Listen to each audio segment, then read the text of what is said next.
I know there are these strategists and coaching things all over the place where the person has to go. And if the spouse wants to go, they have to pay separately. We don't do that. We believe that it's really important for the family member to be exposed to what's going on. Why? Because then we find out where the real holes are. The wife will tell you, or the husband will tell you, well, we're missing this in our life. And sometimes you get that look on the face like, I didn't realize that. This is Get Unstuck podcast, a podcast for entrepreneurs who prioritize their life first, business second. I'm Mutita Panmuk, your host, who dedicates my life to designing and building a business that supports lifestyle. We will learn together from entrepreneurs around the world how they overcome their life challenges, their business obstacles, and yet still get unstuck from the hamster wheel of burying themselves into their business. Because time is the number one commodity in the world that you cannot get back once it's gone. So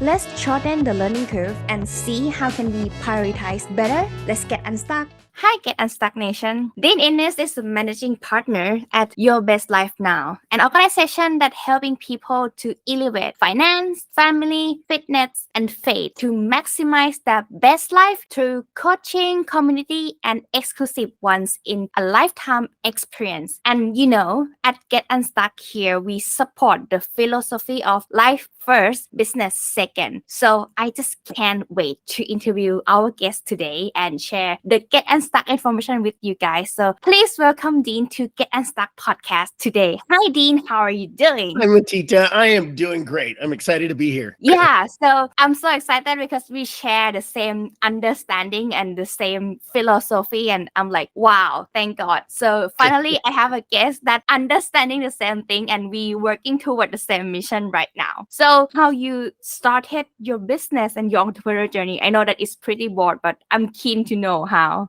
It's an interesting story, but really to cut to the chase, I was in banking for 36 years and I was at a regional, national, and then at the end, I went back to a regional bank. I was running the largest mortgage bank in West Texas and it was $1 billion in assets and I had to have great success. I took the job because I needed to be home and we had just had my son and I wanted to be home to raise my son. So when we talk about balance, the previous job I had, I was really happy and really excited, but I was traveling all the time. And so I wasn't home. And I believe that if you have children, that they should be a very important part of your life. So I took this job to be home and coach my son's football team and all of those things that I could be a part of. And from that level, it was very successful. But as I grew that company, I doubled the size in 4 years. I was going to retire at age 54 and I should have. I worked a couple more years and, I felt like I wasn't getting the respect that I deserved. I felt like I was being used. I grew the company. I doubled the size. It just felt wrong. And the beautiful thing was my dad died very early in my life. I was 36. And so it changed my goals. So I planned so that I could retire at 50. So when I was fed up, I just put in my notice and I handled everything professionally and I exited corporate America. And it was a beautiful thing because I realized, hey, I could do anything I wanted. Well, I really didn't know what to do. And when I was in banking, I coached businesses all the time. I elevated their performance. I trained their people. One of my partners was very successful from my coaching, and I'd been coaching him for 13 years. And he said, why don't you come and help my team? I have several businesses now. And so it got me started in the strategist coaching. And so that's how I started in this business. And I was doing one-on-one coaching. And it was right before COVID. COVID hit. Everybody went running for the hills. And this group of people that I was coaching, didn't feel like that was a good way to run our lives. We still wanted to have that balance. We still wanted to have that fitness, that finance, all those things, and do it in a way that wasn't governed by rules that were not proven. So we started this company in December of 20, and we went on our first trip in March of 21, right at the height of COVID. We went to Costa Rica. We took 75 people. We had a great trip. We had great content. We had amazing experiences. And the way our trips usually go is we have content from 3 or 4 experts. The trips are normally 4 to 5 days, but we don't do some of these trips where you go to these great places and you're in a room for 12 hours. We believe in balance. So we'll do 4 or 5 hours of content, and then the community gets together and does experiences. So we share time together doing amazing things and doing fun stuff and getting to know each other better. The community is full of amazing entrepreneurs, so they share a lot. And the reason why I took the opportunity to do this company is because I don't believe in the figureheads as being the reason why you have that company. I think the community is the reason, because there's so much resources there. So that's how we started YBL. And we've gone on all kinds of amazing trips. We've been to Machu Picchu. We've been to Greece. We just got back from Dubai about a month ago. It was, we do some terrific things, and we bring really good value to our clients. We've helped them grow their businesses, but more importantly, what we offer is a way to bring balance to their life, which is why you and I share a common goal, because most people can be really good at business, but their home life isn't what it should be. And they're not taking care of themselves, or the spirituality is lacking. So they don't have the right balance.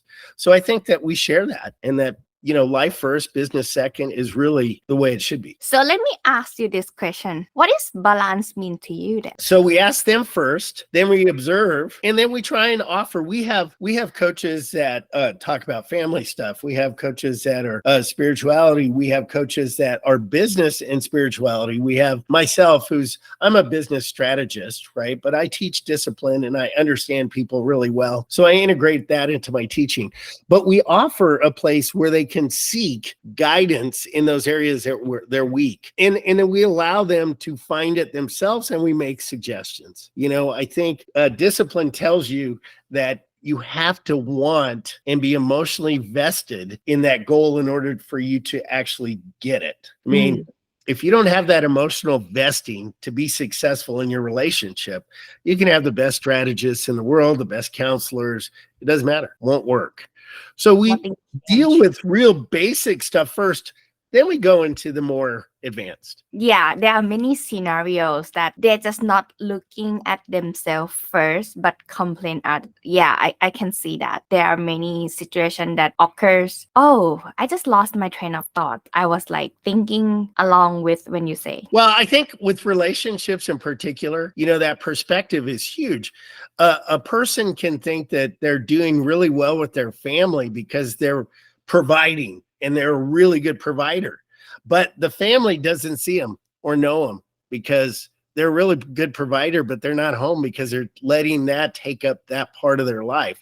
And so sometimes the family will bring that awareness to that person, and then we can start working toward that balance. So, I know now. My question to you, there is a school of thought regarding to optimize your strength versus improve your weakness. What is your opinion regarding to that? Because we just talk about fighting the weakness here. That's why I would like to know your opinion about that. It's funny because when you're teaching discipline, right, the first thing that you do is learn your weaknesses. The second thing you do is know your strengths. You improve on your weakness, but you improve on your strengths.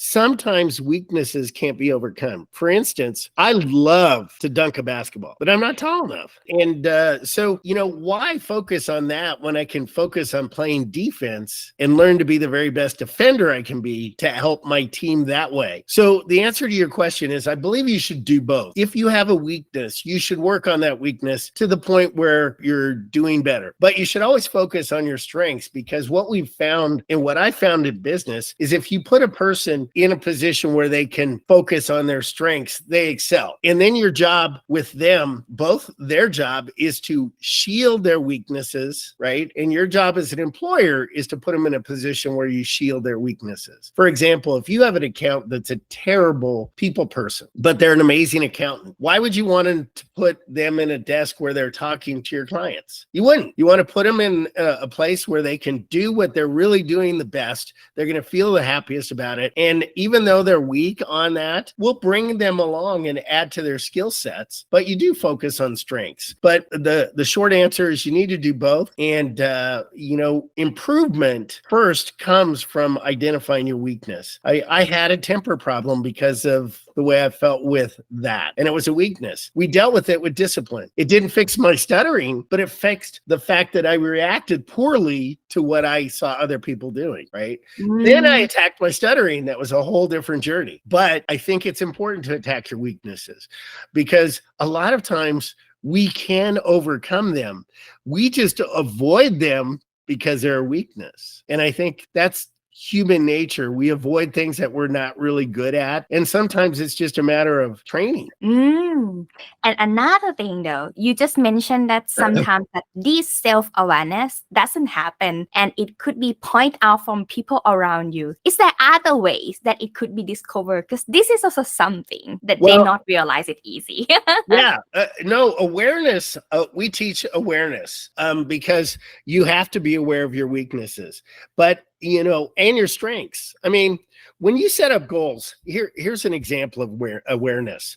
When you set up goals, I teach people there's 4 questions that they should ask when they're dealing with any goal, and it can be in any of those 4 areas. And the first one is, what did I do right? The second one is, what did I do wrong? Okay. The third question, and this is where most people stop, what am I going to change? Okay. But really, the 4th question brings awareness, and that is, what do I expect to happen from that change? So you have to get more involved in the change. You have to identify what has happened in others' lives, in others' businesses, and then revisit whether that change is the right change for you. So that awareness is really important. And I think that's why we look at the family unit so much, because we do get trapped. It's like you said, that gerbil wheel, we get stuck on there and we lose awareness of what's going on around us just because we get into a routine, And maybe because we haven't been able to explain what we think enough, especially in the family unit. So therefore, the awareness within ourselves and also other surrounding us. Like I have read some articles that something that we used to, especially the romantic relationship or parenting relationship, is something that we neglect on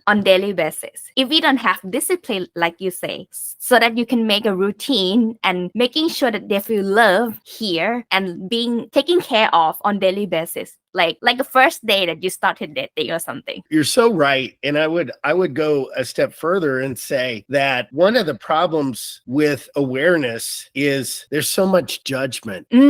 And so one of the things at YBL that we're really conscious of is removing that judgment, because we want people to be vulnerable so we can work on their weaknesses and accelerate their strengths, but they have to be able to talk about them. In our society here in the US, and you can see on the social media, it's all about judgment, and it's quick judgment, right? And there's always so much more to it than that. So I think a key to any advancement when it comes to that is removing that judgment so that people can be open and honest, including their family members. And then if they don't feel judged, they can share, and then you can work on it together. This leads me to the next point that I have noticed: sympathy and empathy. This is also another issue that happens. Like if you are too caring, it could lead to sympathy without that person need that right now as well. So what is your opinion regarding to these 2 terms? I think this is also something that happens. I mean, we are so aligned. It's hilarious.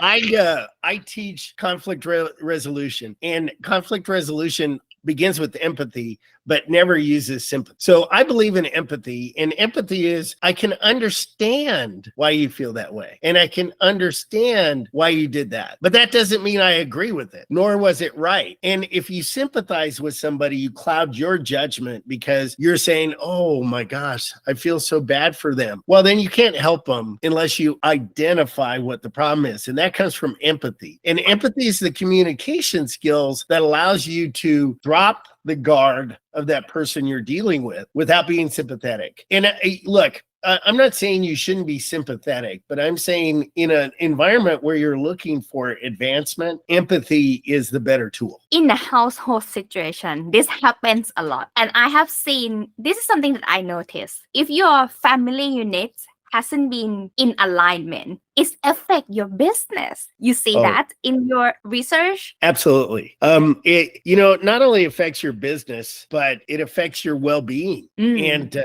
if you don't have a good productive environment, it wears on you. We're human. We're not robots and we're not AI. And so, like you said, we have found that very thing. And some of our clients came to us because of that. Successful in business, but they don't feel success. They don't feel happy. They don't feel any of the things that they should be feeling from those artificial goals we set for ourselves, right? I need to make $10 million.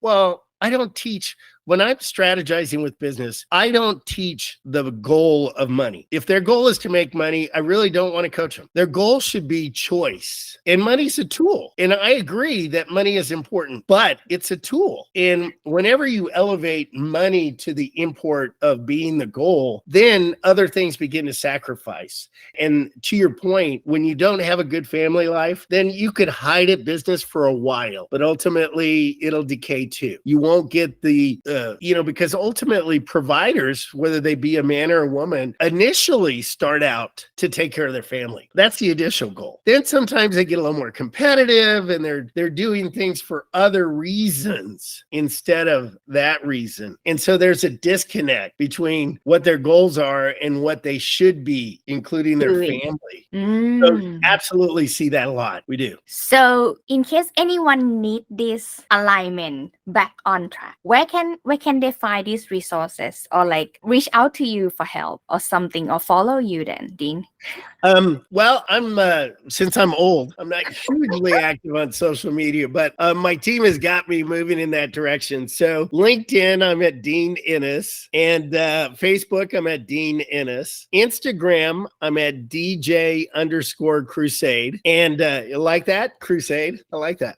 And then, but of course, the best place to learn about what I do and what we do in our company is www.yblnow.com. And we also have YBL Now as an Instagram, and that's really exciting because it has updates and stuff, and that's really good. But if you go to the website, it's amazing because it gives you testimonials. It shows you the trips that we go on, and they're not just 2-minute clips. So you can actually envision what the trips are like. And but it's an application process. We look at people based on their need and based on the affordability, because it's not an inexpensive program, but we want to help people. And so I'm working on a new 8-week course to help stuck entrepreneurs that's much more affordable, and that will help people do scaling, do some of those things. And I assure you, part of that is balance. And so that's coming out in a couple of months. So if you stay tuned to the website, you'll be able to look at that class coming up shortly. And we want to give more access to what we've found and what we teach. And we feel it has a really good benefit to a lot of people. Amazing. So I will make sure everything that will be inserted around here and also in the description as well as in the show notes. So everyone, I hope you see the pictures of like what it is actually that important to you. First of all, you need to aware of yourself and set the priority, and also knowing and able to share what is it that is your strength and weakness, and communication is the key to everything and to solve the problem, right? So make sure that you check the website. It looks very awesome. I want to mention one more thing. Yeah, sure. People get excited and they get really apprehensive of discipline. And I teach the Navy SEAL method of discipline, because discipline, everybody has hope, because discipline is a learned skill. You're not born with it. So everyone can learn discipline. But the most important thing of discipline, and people never believe this, is forgive yourself. So sometimes you make a mistake when you're trying to be disciplined, and that's an excuse to get off the plan. I failed. I can't do this. The number one thing I teach when you're trying to be disciplined is you will make mistakes. It's okay. Just forgive yourself and get right back to it. And a lot of people that talk about discipline never talk about that. And I think it's so important for what you do and what I do is to let people know that it's okay to make a mistake, forgive yourself, and then get back on the plan, because it happens. We'll make a mistake. We'll get off track. And you just need to immediately forgive yourself and get back on track, because that's what deteriorates discipline, not being able to forgive yourself. The fear of failure is something that makes people stop doing and move forward. Absolutely. It's like me, myself included. And the more growth that I found is actually the more I face my own fear. That is like the mountain between me and the success. Every time. Well, and you push yourself past it. That's why you're here. That's why you're doing this show. And I'm sure that you've had days where you make a mistake and you say, God, that wasn't what I planned. And if you just go, you know what, I could get back on track. Forgive yourself. Rear view mirror. I always say that. It's in the rear view mirror now. Just move on. That's good to remember. Yeah. I will use the words like next time. Yeah. Absolutely. It's a part of life. And I always say that you have more story to share. That's actually great, because you have more things to share to others and they can learn from you, especially yourself, to remind yourself what you have done and not repeat the same mistake again. Yep, absolutely. So so everyone, make sure that you follow Dean. Even though the content would be from himself or his team, I will make sure that it will be easy for you to access, because it's going to be amazing. And I love that content. And as you know, that it's so aligned with Get Unstuck methods. So definitely check yblnow.com. And thank you so much for joining Get Unstuck podcast today, Dean. Have a great day. Thank you. I appreciate the opportunity to talk with your audience, and I so appreciate what you do. Likewise, very much.